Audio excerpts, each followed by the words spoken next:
इंसानियत वो चीज है जो दुश्मन को भी सहारा देने पर मजबूर कर देती है, और एहसास वो चीज है जिसमें गैरों का दुख भी आपको अपना लगता है।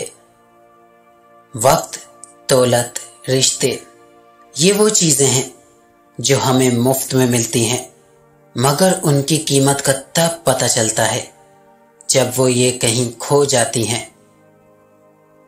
अच्छे लोगों का तुम्हारी जिंदगी में आना तुम्हारी किस्मत होती है, और उन्हें संभाल कर रखना तुम्हारा हुनर। एतबार करने लगो तो लोग बेवकूफ समझने लगते हैं।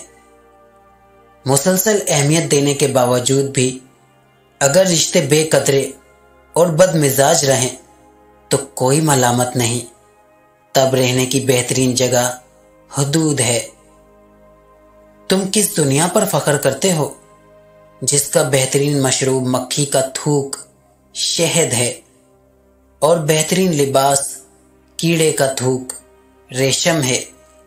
मुझे इस दुनिया से क्या लेना जिसके हलाल में हिसाब और हराम में अजाब है। जिस घर में बेटी रोती है उस घर में 3 नुकसान जरूर होते हैं।